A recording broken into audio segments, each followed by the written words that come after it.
Good morning. Are we here yet? Welcome. Nice to see your faces. Nice to have had a day yesterday that wasn't quite as sweltering. Hoping today might be kind of like that, maybe rain later on. But you're here, and you're sharing these beautiful hours with us, so thank you. This church is built on covenant, not creed. We don't all have to think alike in order to love alike and try to grow in understanding, treating respectfully those with differing paths and opinions. To that end, whoever is here, whatever your age, race, origin, orientation, background, status, ability, identity, if you care to be here with us in mutuality, you are always welcome. We front load the services with a little bit of information and try to get things disseminated as many different ways as we can to keep you informed about what's going on and sometimes what's coming up. But we have a board person of the day. Our treasurer, Rebecca Tuggle, is going to share some information with you. Thank you, Barbara. Good morning. Glad to see y'all. Okay, so our volunteer of the month is in the house, as she is most Sundays, Dawn Subasic.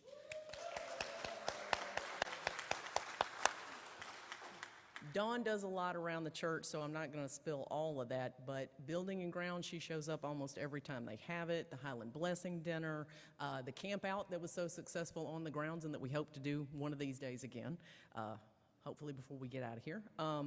But Dawn, volunteer of the month and well-deserved, so another round of applause, please. Give away the plate this month is North Louisiana Interfaith, who is one of our partners in the community as far as not only faith-based but also the social justice type of work that we do. And we help to support them, they help to support us, and so please give generously. There are baskets stationed at the front or the back of the sanctuary, depending on your perspective.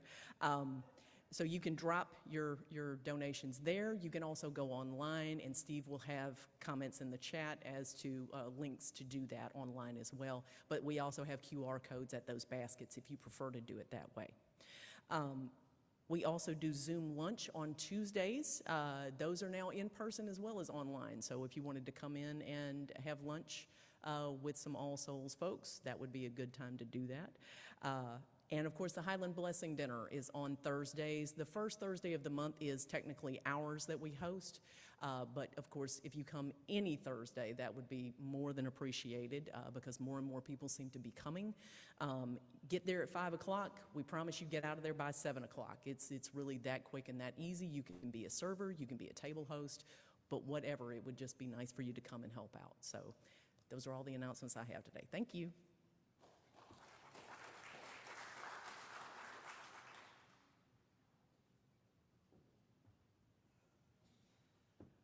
Okay, and now that we've got you all prepped to come to the Highland Blessing Dinner, I'm here to tell you that it's not happening the first Thursday in August. But don't go away because that week the Highland Center is actually going to be redoing their floors, and there's some asbestos remediation involved with that.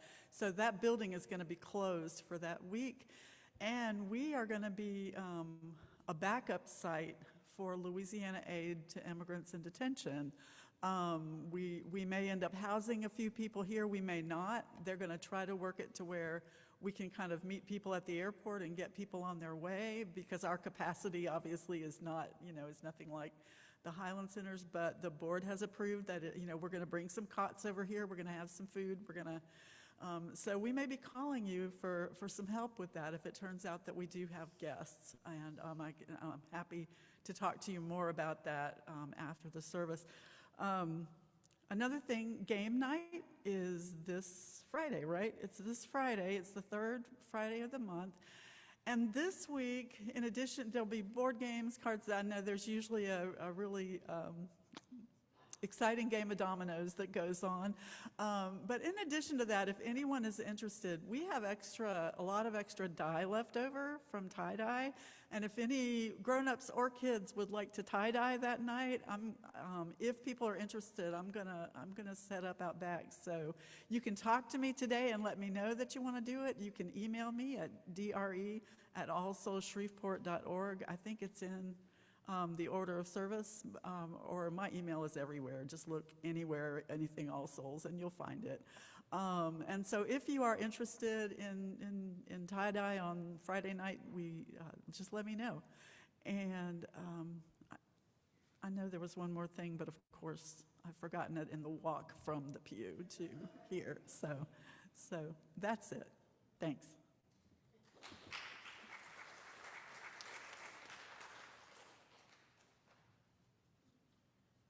I also want to thank the ongoing staging crew that's working to get the building ready to put on the market and show.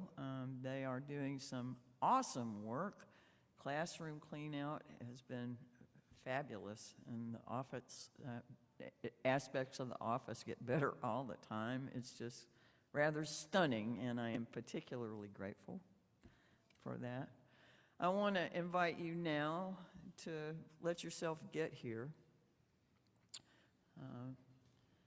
Maybe let your shoulders fall away from your ears and take a few easy breaths, paying attention to whether you're feeling tension someplace in your body or not. And try to release it.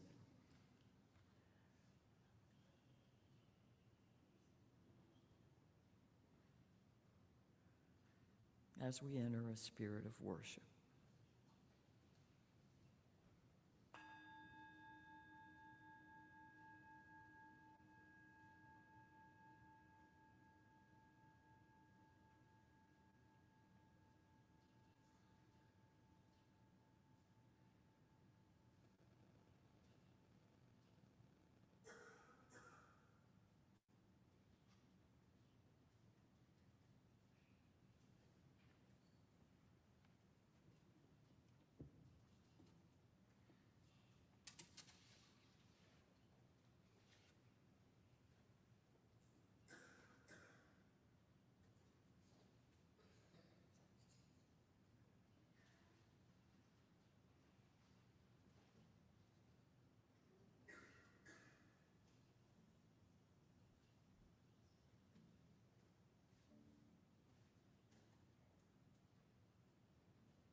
Just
I've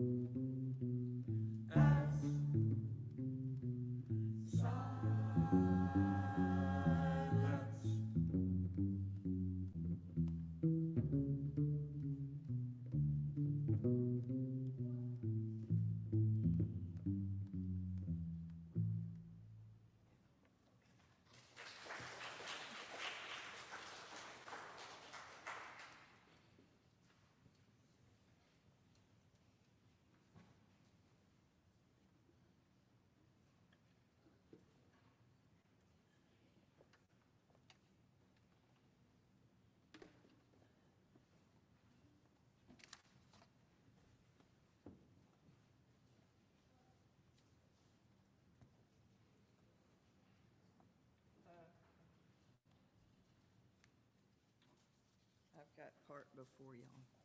Oh, okay. That's okay. There is too much beauty in this world to give up on it yet. And it is always too soon to surrender to cynicism. Bring your doubt, your skepticism, your downright confusion, even your bitterness. But in the midst of all of these, in the center, wrap your tender fingers around the still bright thread of hope.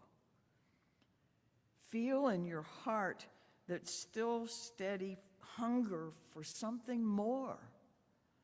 The vision we glimpse every day in the rising sun. Across the foothills, the light that spreads across the face of the one we love, or the ones we love. The look of knowing all there is to know and still loving life. Loving it just as it is, loving us just as it is, just as we are.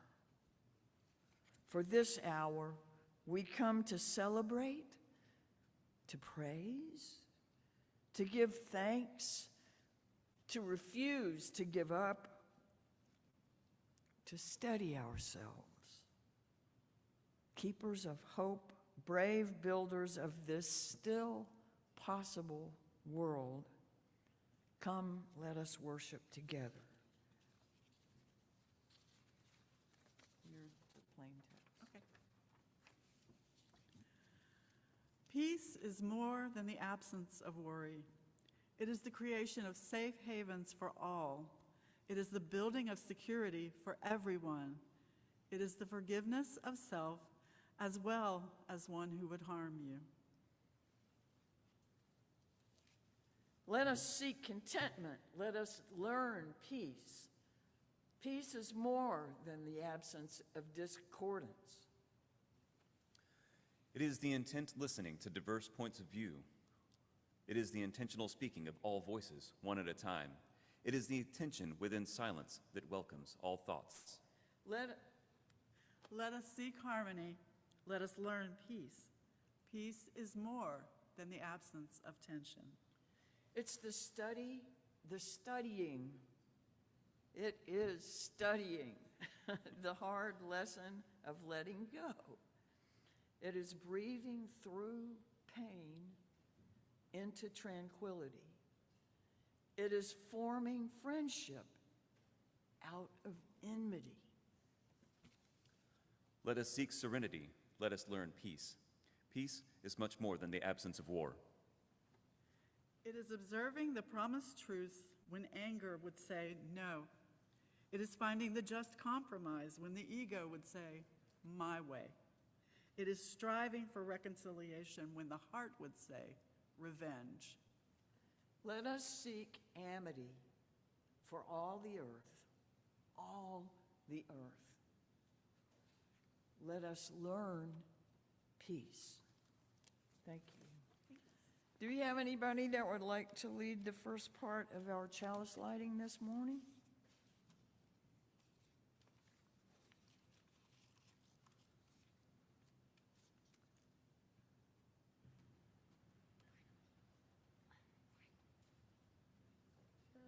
We light this chalice to celebrate Unitarian Universalist is the church of the open mind. This is the church of the helping hands. This is the church of the loving heart. Together, with mind, hands, and heart, we care for the earth and for each other.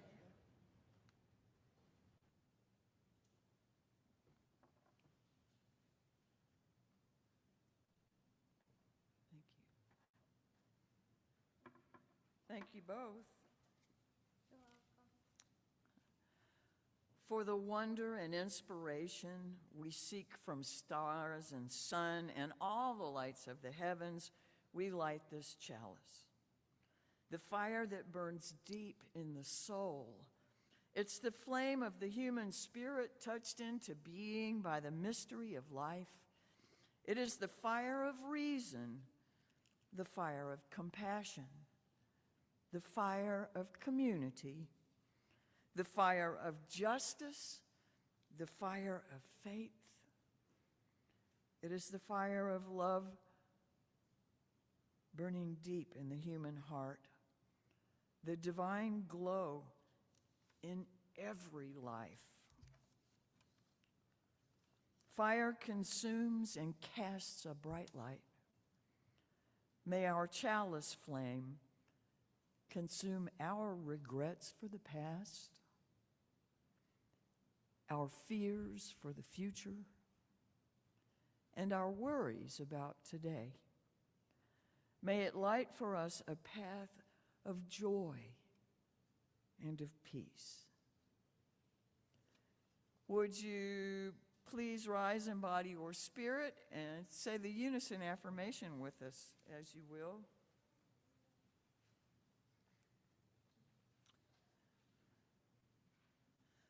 Love is the doctrine of this church. The quest for truth is its sacrament, and service is its prayer. To dwell together in peace, to seek knowledge and freedom, to serve human need, to the end that all souls shall grow into harmony with the sacred. Thus do we covenant with each other.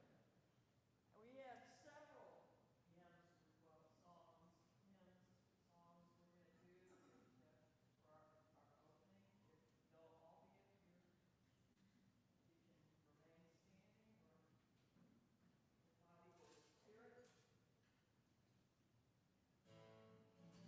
remain standing or body or spirit.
So I named my story today, Mudita ist das Gegenteil von Schadenfreude, which is German for Mudita is the opposite of Schadenfreude, or the opposite of taking joy in the misfortune of others. This morning, Reverend Barbara is going to talk to those here in the sanctuary about two different attitudes that are both expressed by long, patched-together German words. Schadenfreude is one that a lot of you may be familiar with, and it means, again, taking joy in the misfortune of others. And that sounds kind of terrible when you just say it like that, doesn't it? You're probably thinking, I would never do that. But say, for instance, that a bully who's been making your life absolutely miserable, the guy that never misses a chance to torment everybody, trips on his shoelaces and falls down in front of everybody. Now, chances are there would be a few people who would be at least a little bit happy. It's not one of our prouder, better traits as people, but it's a human trait that pops up sometimes. However, there's another word, Freudenfreude. You're still not. What? I asked you. Oh, you asked me about Mudita. Which I'm going to talk about right this minute. Okay. Ask. So the other word is Freudenfreude, and it means to feel joy over the good fortune of others. And there's a practice in Buddhism called mudita, or sympathetic joy. It is the quality of showing up with presence and tenderness for joy around you. So when somebody else is happy about something wonderful that's happened in their life, even maybe if it was something that you want and don't have, but you still can have that quality of heart that allows you to truly rejoice with your friend. And we can practice this by taking care to really notice all the people around us and the things that they're doing and the things that they're accomplishing and the things that they love and the good things that happen in their lives. And we can treat them with care and compassion when they go through hard times. And we can also celebrate with them when something good happens. And this increases our own capacity for loving kindness. And I love this quote from the Dalai Lama, who said, "There are so many other people in this world, it simply makes sense to make their happiness equivalent to our own, because then our chances of delight are enhanced 6 billion to 1. And those are pretty good odds." So think about this as you go through your week, as you go through your daily life, and as people around you maybe have wonderful things to celebrate, that take this joy into you and make it your own. You'll find that it increases the joy in your life just day to day. And thank you for that. And I think the choir is going to sing now.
ashamed.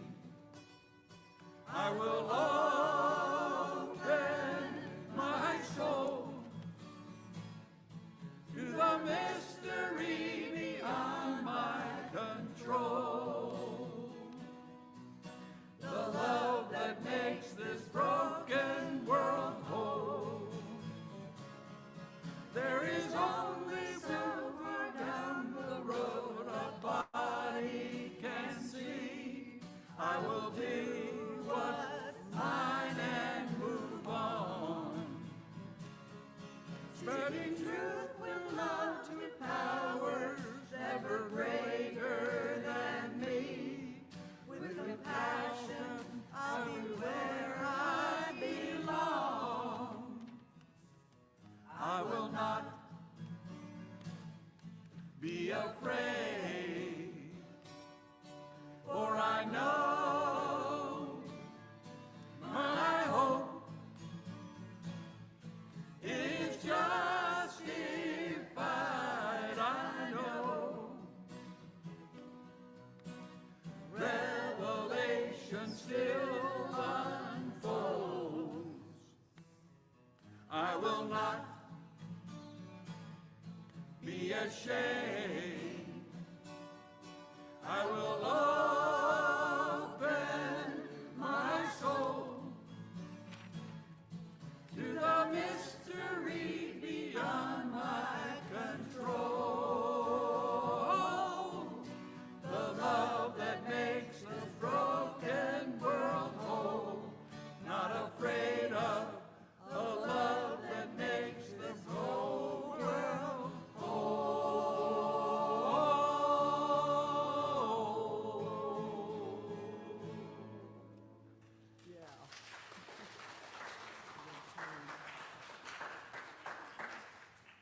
Let's sing the kids out. Go now in peace. Go now in peace.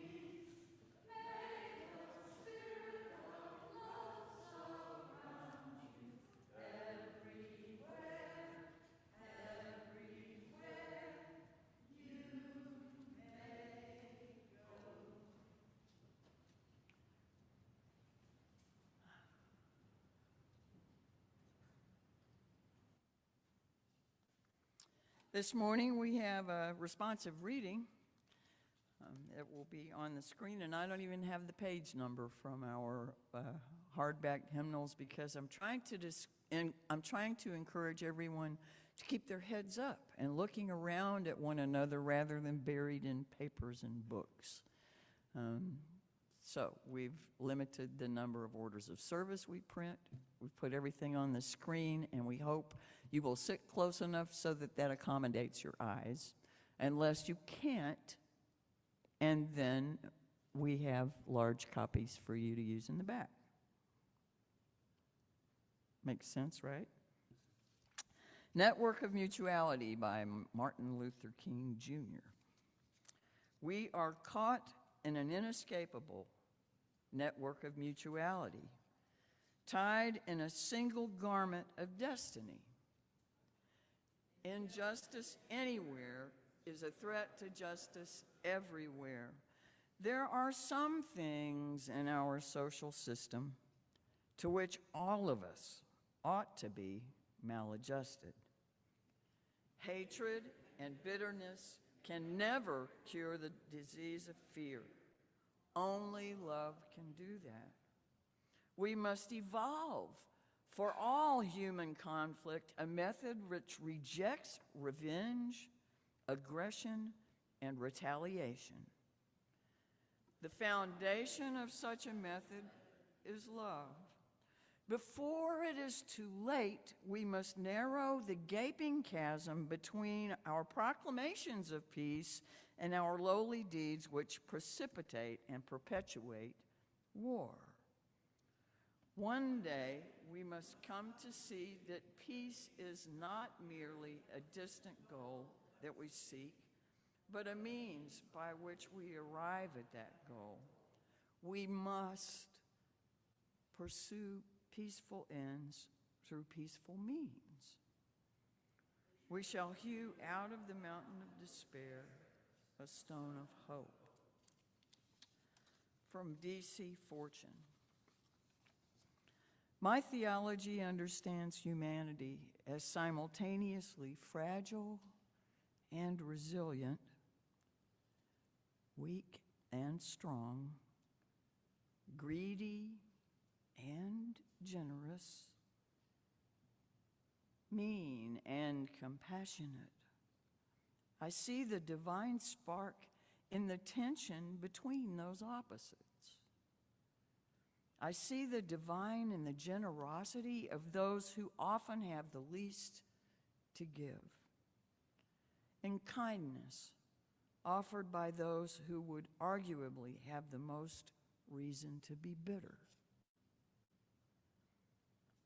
The divine is like love in this regard, irrational, unexpected, and beautiful.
I forget that repetition is a more effective teaching tool than novelty.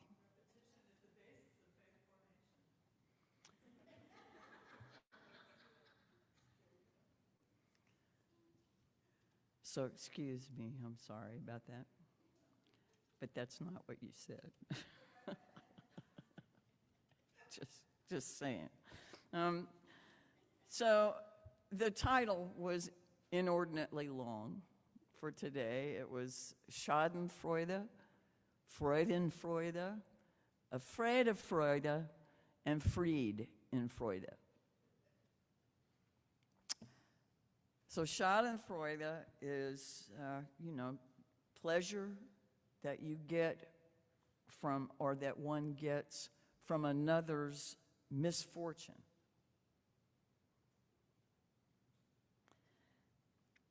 Freudenfreude is joy in someone else's joy. Freude means joy. Okay, so those combinations all fit together. Now, I decided I needed to put some actual information in here besides just my opinions. And so from the Britannica and from the National Institute of Health, I kind of, if I read it correctly, Schadenfreude affects different parts of the brain than those that respond to things like envy or conflict or social pain. So, like, you're not engaging in a sense of Schadenfreude because you're hurting. You're not engaging in a sense of Schadenfreude because you're at odds with somebody in conflict or you're jealous of what they have. It actually lights up part of the brain that also deals with empathy.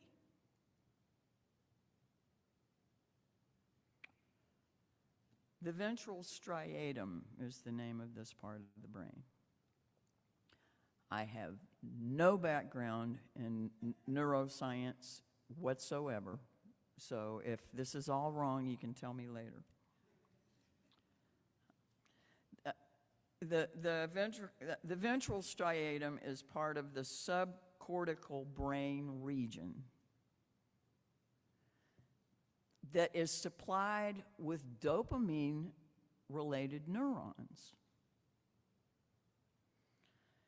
and involved in tracking this interface is involved in tracking the subjective value of stimuli.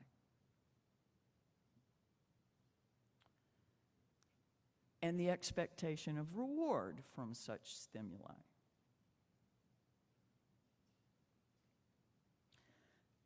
But Schadenfreude activates the limbic motor interface more strongly than empathy does. So I'm thinking Schadenfreude displaces your empathy and your capacity for empathy. Just sit with that for a minute.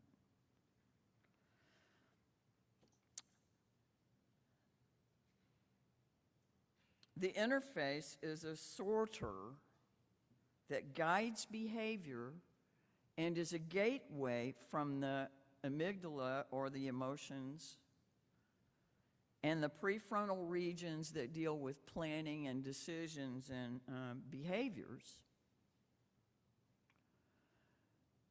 So whether you think it does or not, engaging in the Schadenfreude, or the pleasure of somebody else's misery, if you're watching the news and all you can think of is you would love to see this person, or you delight if they actually face something awful, or even if they just get called to justice, if that pain gives you delight, you need to think about this. if it's actually about them suffering. Okay? If it's about the sense of justice, it's in a totally other part of your brain. Huh? Okay? But one study found that the areas of the brain related to social cognition, the nucleus accumbens, or something, I think that's how you say it, were similarly active during empathy and Schadenfreude. But this is a neural interface between motivation and action that plays a key role in feeding, in sexual, in reward, in stress-related, and drug self-administration behaviors.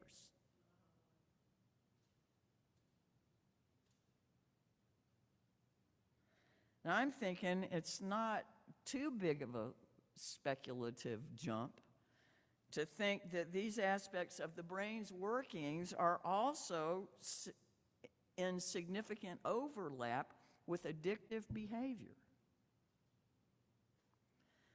Not only feeding, reward, and self-administration of drugs, but also habits of thought, habits of negativity, from which one expects some sort of psychological reward. If you think it's going to make you feel better, it's probably tied somehow, if it's in this system. Seems to me we are more likely to enjoy Schadenfreude when we are angry or scared, depressed, stressed out, or burnt out,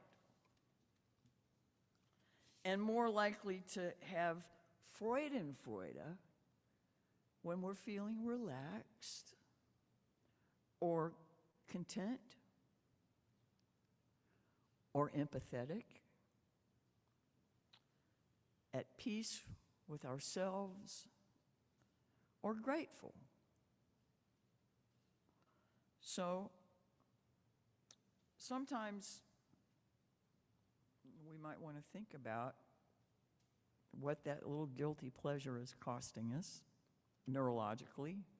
Since our neuropathways grow, the more we use them, they're like highways or trails through the woods. The more we walk this path, the broader the path gets. And then the more likely our system is to select that path. So sometimes we might be afraid to let ourselves take care of ourselves or have a sense of peace because we're always waiting for the other shoe to drop. We're afraid of Freude, afraid to allow ourselves to be really joyful. And sometimes I think it's in part due to the added weariness of the world, or that the world is carrying since the pandemic. The grave concerns on so many levels since the 2016 election. Then the 2020 election and January 6th. The Supreme Court's failure to protect the rights of minorities and the historically marginalized. We've been reticent to let ourselves trust positive outcomes and feelings, or positive feelings, or simply relax into happiness. But what happens if we do, even if the rug gets pulled out? If we're relaxing into happiness, what is it going to cost us?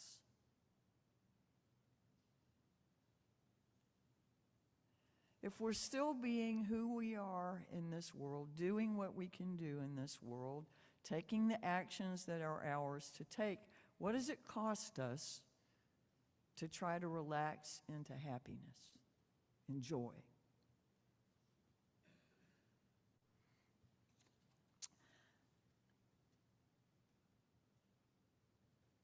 Fear of joy is actually something that is being studied at this point. It's not a designation in the DSM-5, but it's one that's being studied as a possible phobia to include in psychological, mental, developmental disorders. Cherophobia, C-H-E-R-O, phobia.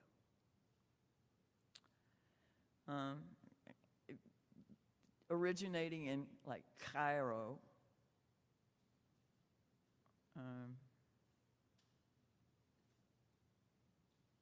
from Greek, which means to rejoice, or chara, which is joy and bliss, but cherophobia is an aversion or fear of happiness. It's not currently, like I said, recognized, but it could be soon.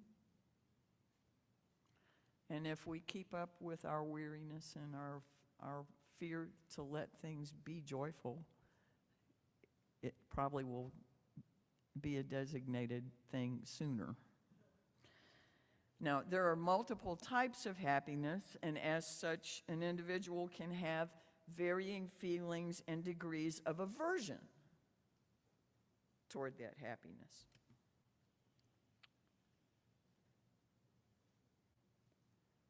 It's not all that simple, is it?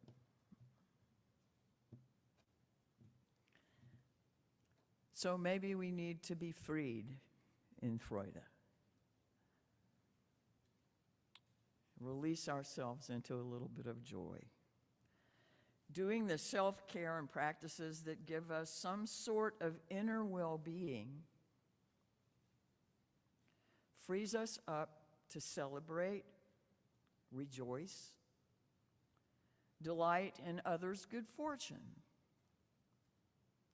even if they're people we don't care for, even if they are people whose joy costs us something.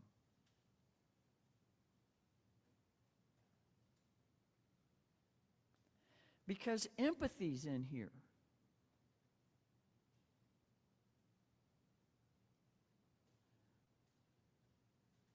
And you can't be feeling empathy and Schadenfreude at the same time. So the better angels of our nature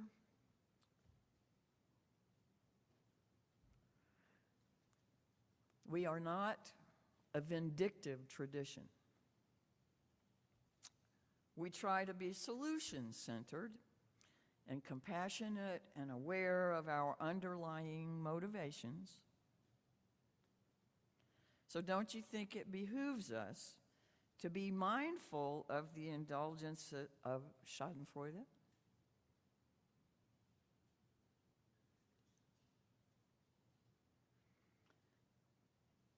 Proverbs 23, as a person thinks, so shall they be. That's Hebrew Testament stuff.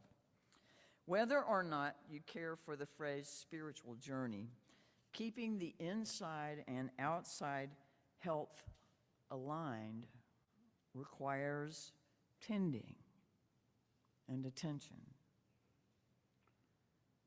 So care for your well-being. Care for that of humankind.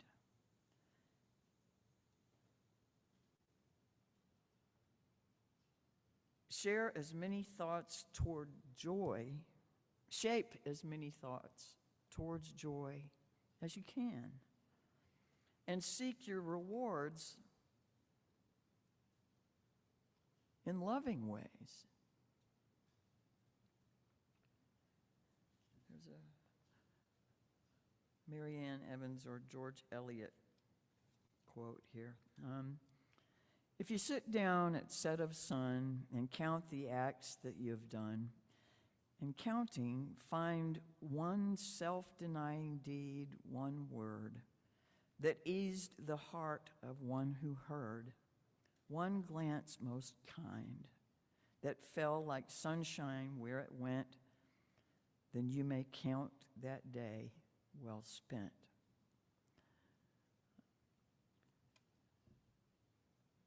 One at a time. We change the world, we change ourselves. Our closing hymn is Be Ours a Religion. The lyrics are by Theodore Parker, or are adapted from Theodore Parker, who was also the one who originated the idea of the arc of justice, being long and bending towards justice, but he did it in a more verbose fashion than did Dr. King. So, would you rise in body or spirit?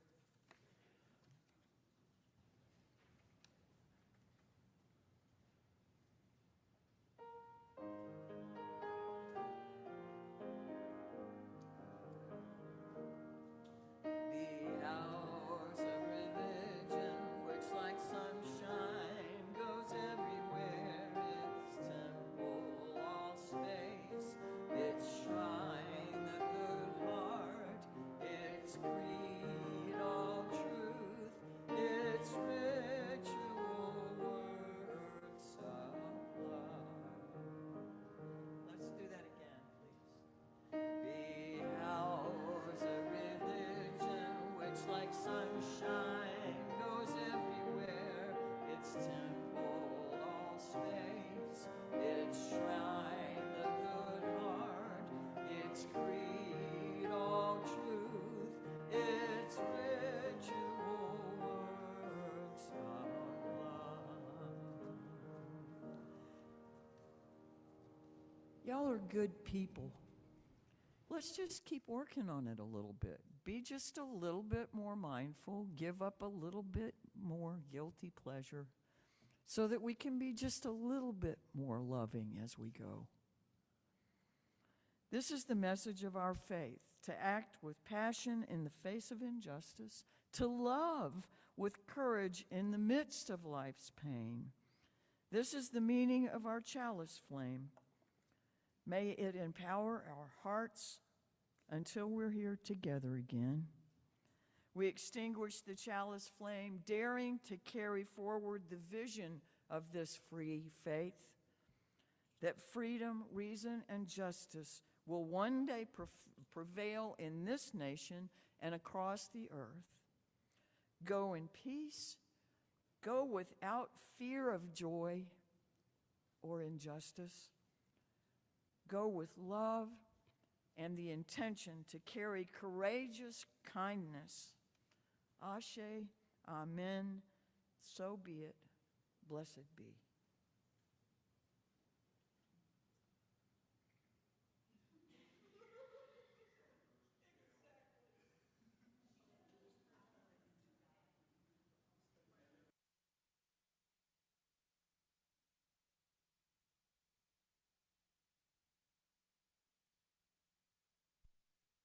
One, two, three, 4.